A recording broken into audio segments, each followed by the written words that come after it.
So I will give you 2 minutes to find these possible words. 2 minutes.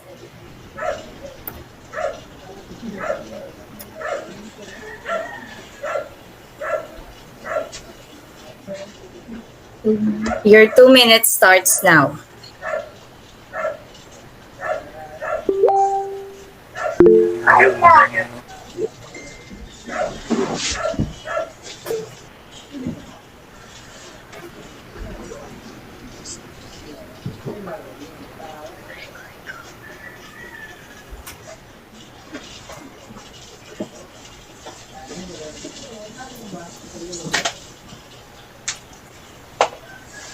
So, clue, there are 10 words nga makita ninyo ana nga puzzle.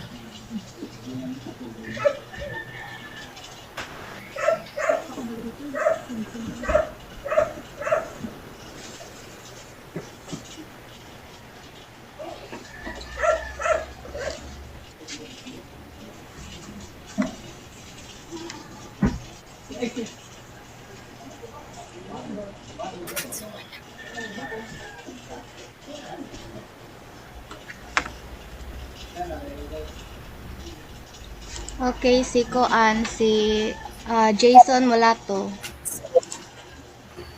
Okay, Jason Mulato. Unsa imong answer? Ma'am, I see interview. Okay, so another Okay. one. Sige, i-chat lang ninyo sa chat box ang inyong mga kananay mga kuan nga answer no kaaron makit-an og kanang mga nang answer pod. Sige. So, na ako yung mga nakit-an nga sheet na group. Oh, okay. Na questions, na pass, observation, interview, sheet, question, conference, okay, interviewer,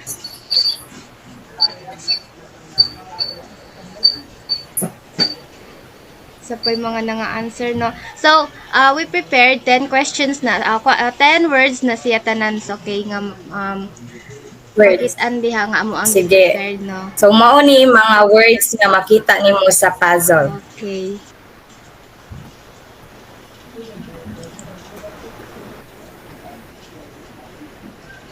Naapat tanan? Yes. So, naay nga Alright. check, no? So, wala lang nakakuan sa Okay. name, guide. Napuntay name and guide. Date. Okay. Oy, na ni-answer nga na ako na Joycey. I'm Joy. Wakay uyab. Luya ninyo, oy. I-screenshot lang yours aning participate karon. Okay. Okay. Our presentation, we will have a pre-recorded discussion to be presented by Mr. Earl Omak. Please listen carefully and enjoy watching our video.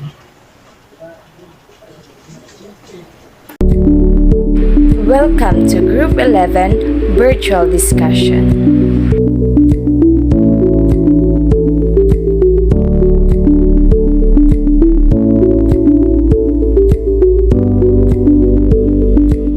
Our topic for this morning is all about the interview sheet.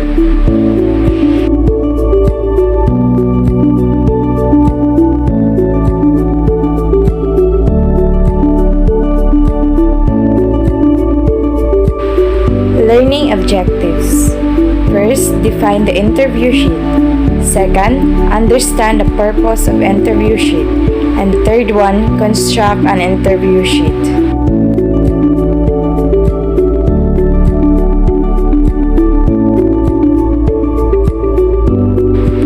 And I will be your first presenter. What is an interview sheet? So let's define first what is an interview sheet. An interview sheet is a kind of document that the interviewers have when interrogating someone. An interview sheets serve as a guide for the interviewer so that they may be sure to follow suggested procedure and avoid forgetting important details throughout the conversation. It works as a hard copy of the interviewee's response to the questions asked during the interview. Since conducting of interview is verbal, having interview sheets is the best way to document things discussed throughout the interview. It is also transcribe all the things that the interviewer has observed during the interview. In this way, it would be easier for the interviewer to remember and identify some of the key points in assessing someone. This is also where they're able to write their comments, observations, and even scores of the interviewee regarding to his or her answers, eventually leading to the decision of whether or not the interviewee passes. In interview sheets, feedback is also very crucial after the interview.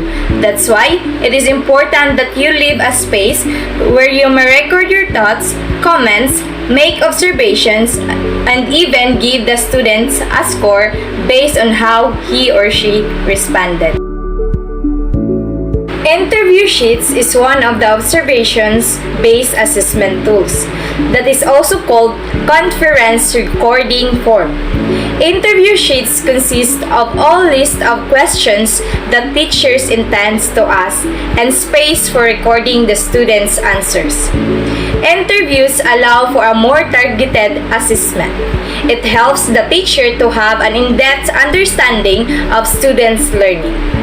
Interviews often require working with the students on one-on-one and asking the students open-ended questions to evaluate students' oral language proficiency, what the students learn during the content instructions, or what types of strategies the student is using when he or she is struggling. Importance of an interview sheets. It acts as a hard copy of the interviewee's answer to the question asked by the interviewer. Since the act of interviewing is in a verbal manner, having an interview sheets is the best way to record the things that have been talked about all throughout the interview. It serves as a written records of the interviewee's responses to the interview's questions. An interview sheets is the best technique to record the topic mentioned during the interview. Knowing that, interviews can quickly identify what students have done as well as what they know. Interview sheets can help us to accurately assess our students' learning and performance. An interview provides an opportunity for a professor to complement, assess, correct, address the problem and opportunities, and demonstrate the interests of students. It transcribes all the things what the interviewer has observed during the interview. In this manner, it would be easier for him to remember and identify certain key points on evaluating someone. Additionally, it records everything the interviewer observed while doing the interview. This would make it simpler for the interviewer to recall and recognize some of the crucial details while evaluating a student. It is important for preserving a reliable record for the interview and for serving as a reference for the interviewer during the meeting itself. Its real value comes from the interview itself. Interviewers must have an interpersonal ability that can elevate the conversation in a variety of ways, in addition to the interview sheet. Elements of an interview sheets. These are the following elements that need to be considered in making interview sheet. First, we have the date and time of interview. This is one of the important details to be reflected in your interview sheets to keep record on the history of the interview to be made. It establishes the holistic identity of that document, making traceability a lot easier in the future. It is also works well in terms of requirements to keep records on the history of interviews to be made. This means that details like the date and the time of interview are pieces of information needed for the students to be reminded of the schedule and allow them to prepare and do the necessary tasks to be done before such interview. The second one is the name and details of the interviewee. It is the most important detail in an interview sheets. This will remind you for who exactly you will be speaking with. Speaking of the necessities of the interview documents, to be clear of its identity for traceability and record purposes. The most important detail is surely the name of student, allowing you to address the students to be better and more specifically. Other than that, the interviewee's name, details like their contact number, and the email address should also be included. You may use this as a guide for you to remind them about the interview when the date is near. Next is the purpose of interview. It is an important detail to add in the interview because from here, you can branch out on different topics which you have to formulate for the set of questions to be asked. Know what are crucial to be included in your interview sheets. One-on-one interviews can be used effectively to assess students, especially when the teacher wants to test for certain skills and to assess students using order methods that do not overly bias grading. The fourth one is the interview format. For record-keeping purposes and for you to be reminded of the nature of the interview in and of itself, the interview format should be written down. You may write down whether it is in person, over the phone, or on Zoom perhaps. This allows the interviewer to have the grace period needed to be prepared and do the necessary things required specifically for the certain interview format. Fifth is the important questions to ask. These are the bread and butter of the interview. It is necessary for you to prepare a set of questions that directly concern the intended result of the interview. Next is the interesting questions to ask. The interesting questions to ask are not the main purpose of interview, unlike the required or important questions. But they surely do make the experience a lot better and adds more soul to the interview. This may come in the form of icebreaker perhaps, something that could help the student loosen up before they can start asking the real questions. This also makes the students a lot more comfortable and gives you a chance to know their personality. And lastly, the notes. It is still important for you to leave a space where you were able to write your comments, observation, and even the scores of the interviewee or students regarding to his or her answers. And I think that's all for my part. I hope you've learned something from my presentation, and I will pass you over to Miss Virginia, the next presenter. Thank you!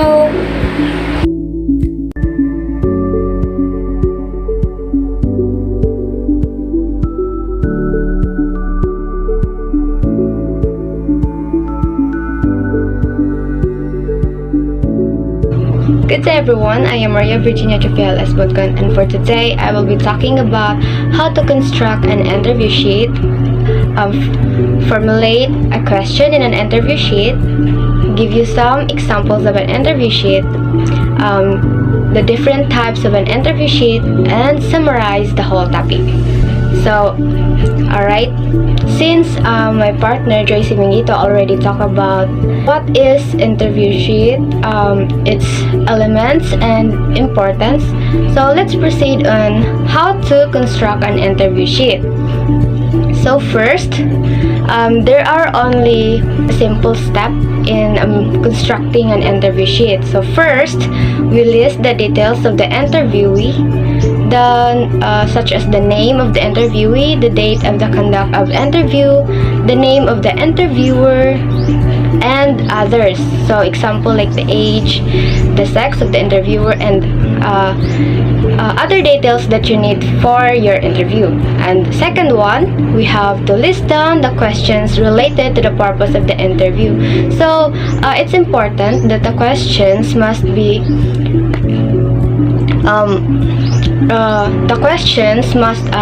relate to the purpose of your interview, so that you will achieve the objectives of your interview or the purpose. Simply as that. Next one is we have to leave enough space after each question where you can write the answer of your interviewee. So it's up to you on how wide the space is. So just leave an enough space for the answers where you can write it. Where you can write the answer of your interviewee. So next one, leave an extra space for your notes if there is. So the notes, it is an additional observation regarding to your interviewee. So your notes can be written in the bottom part of your interview sheet. So that is how simple to construct an interview sheet is. So there is only 4 steps you must observe. Okay.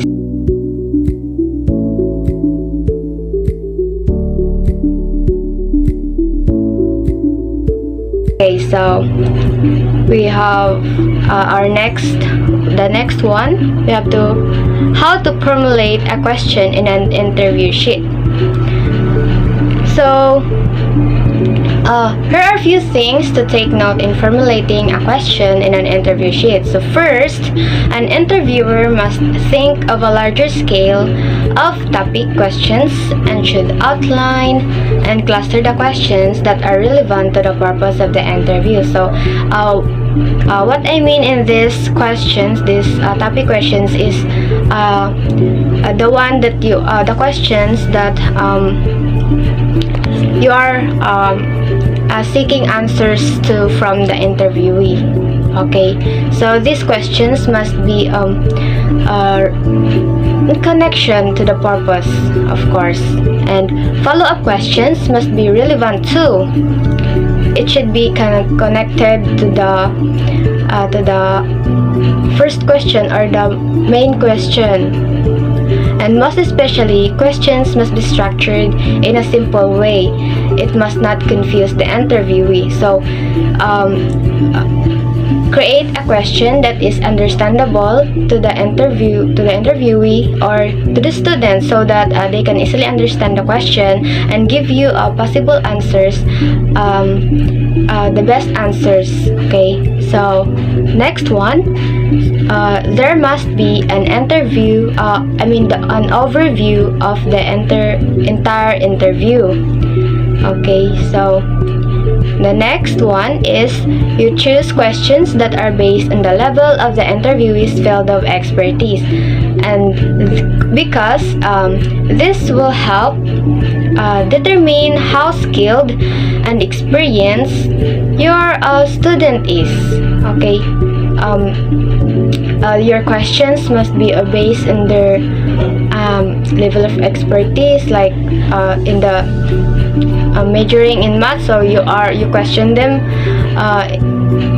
related into their field of expertise, like the math subjects or whatever that is related to their to math majors, so that you can test how skilled or how knowledgeable they are in their field of expertise.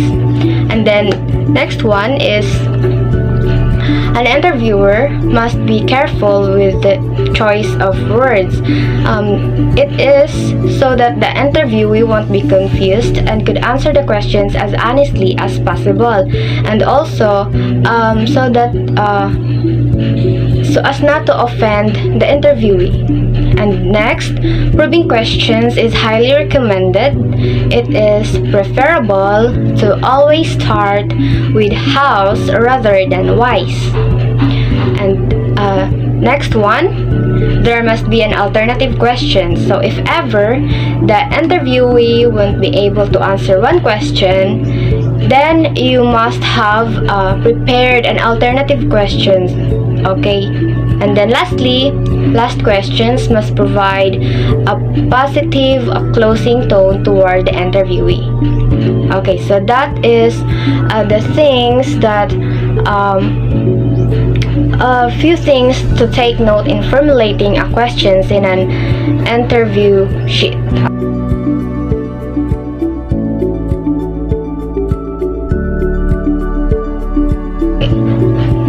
Now let's proceed to the types of interview questions. So there are different types of interview questions, and I have here 3 types of interview questions. So the first one is the open-ended questions.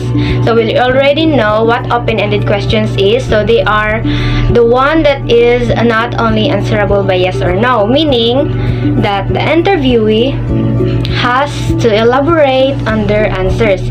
So this may come in the form of questions regarding their skills, past experiences, and educational background or whatever. The second one is the situational questions, is wherein the interviewer makes up a scenario that and the interviewee has to say what they are going to do in order to solve the problem. So this question is used to gauge the critical thinking of the student or the interviewee and the extent of their knowledge regarding the said scenario or like that. And the last one is the behavioral question. So which is mainly this question is mainly concerns the personality of the interviewee. Now, the difference of the situational and behavioral interview questions is that situational interview questions ask interviewee to explain how they would react to hypothetical questions in the future, while behavioral interview questions ask interviewees to explain how they have dealt with actual situations in their past. So it is related in their past experiences, that is behavioral questions. Okay, so that is the difference. Situational questions in relation to their future reactions, or how they would react to their future, how would they deal in the future. And then behavioral interview is it is related in their past dealing with the situations. Okay, now here are examples of interview sheet. So this one and this one. Okay, they have I presented to you 3 examples of interview sheet.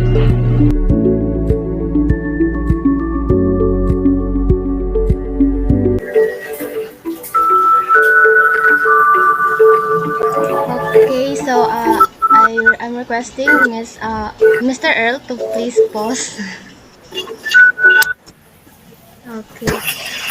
So um So, our discussion is already done, and as a sort of review, so na ako yung mga question nga giandam dire, and then just write your answers in the chat box na lang, no, for participation na lang sa ato ang class. Okay, so first question, I only prepared 5 questions. Okay, so the first question is, it acts as a hard copy of the interviewee's answers to the questions asked by the interviewer. So, please comment your answers in the chat box.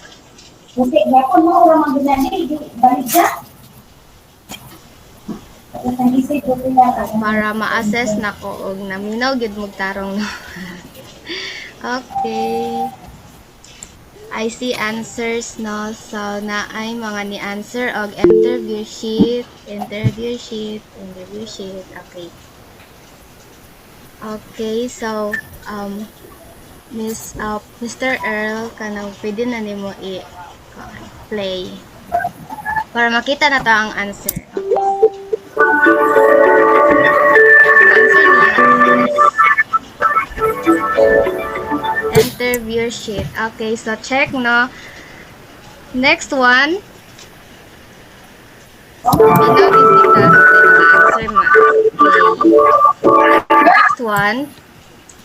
It is a type of interview questions wherein the interviewer makes up a scenario and the interviewee has to say what they are going to do in order to solve the problem.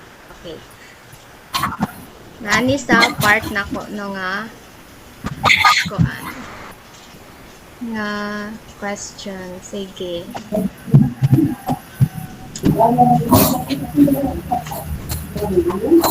Okay, ako'y nakitaan nga answer. Asara mag-uban. Natay pila ka book din. We are 36 or 35 ate. Wala ba si ma'am. Okay, so nice situational questions. Situational questions. Okay, so please play now, Mr. Earl. The item is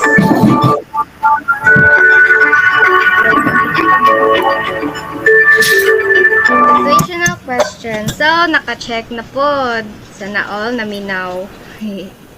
And then, proceed ta sa atong third question or third item. Okay.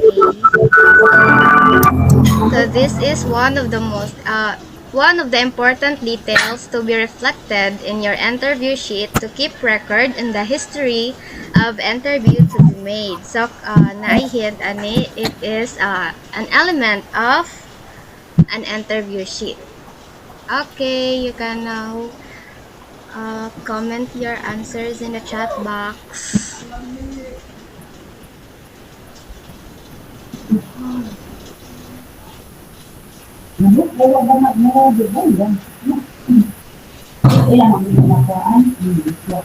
Hala, wag pa ko'y nakita ang answers.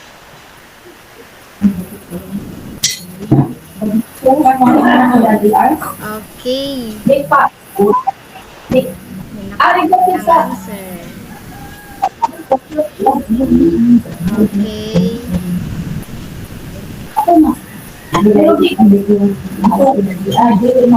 Oh, ito po akong nakita nga ning answer sa ato ang third na question no.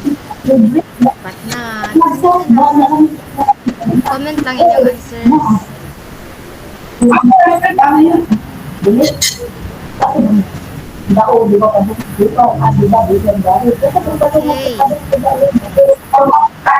Okay, please play na Mr. Earl para makita na nato ang answer ani nga item.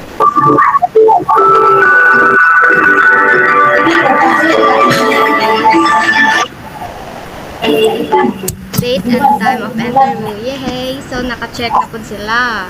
Namino jud siguro ni sa kay kang JC ra gud ni nga kuan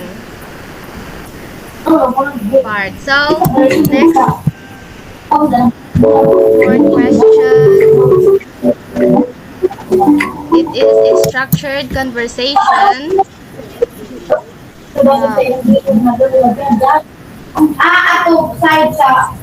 Participants ask questions and the other provides answers.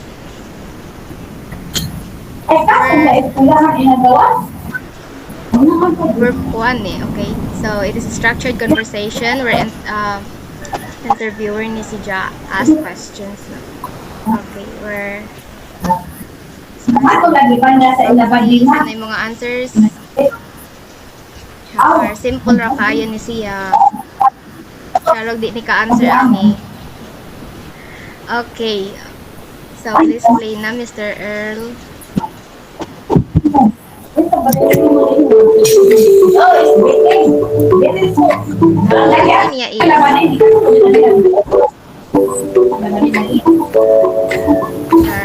interview.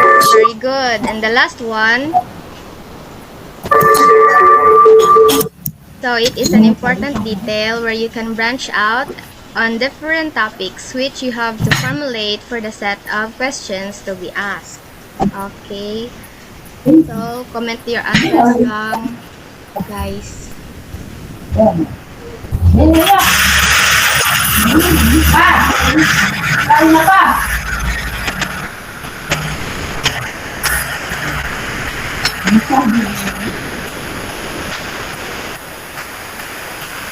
Very good kaayo no, kay namino gid sila tarong kay naka-answer god. Pakpakan na to atong mga sarili. Char. Okay. Oh, isa pa akong nakit-an nga ning answer ani nga item. I think mo ni ang last nga kanang item no.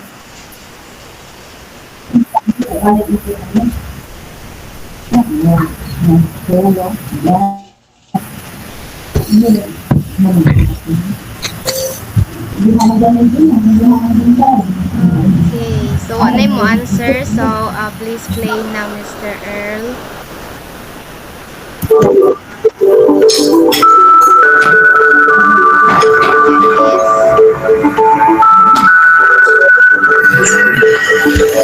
Purpose of interview. Chars, na all perfect. Then, mo na to nga to ang kana as a sort of review no kung naminaw ba gid og tarong and ang mga sayon-sayon raman sa dinoon dito. Okay. Let's proceed to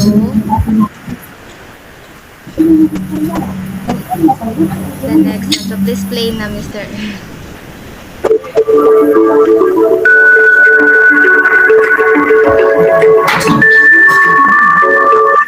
Okay, no? So in summary, interview sheet is important in terms of keeping a legitimate record of the interviews as well as to serve as a guide for the interviewer during the meeting proper. So its purpose is further materialized during the interview itself. And having the interview sheet serves as a helping hand for the interview to flourish. And the interviewers are also required to have that specific charisma and interpersonal skills that can level up the encounter or the conversation in many ways. So, interviewers also need to follow the proper procedure in conducting an interview. So, including formalities and such. Now, interviewer's job is to sort through the specifics to ascertain a candidate's competence and to make sure that the candidate isn't being held back out of fear or intimidation. Now, it's important to maintain a friendly and peaceful environment as well as to ask the proper questions. So, that is all for our topic no, about the interview sheet. So, in behalf of my partner, Tracy Mindito, I am thanking all of you for participating and for bearing with us no all the for almost lapas na sa 30 minutes mi nga nag-discuss no. Okay. Thank you to everyone. Mangutan na lang ko og naa pa by next nga mo report.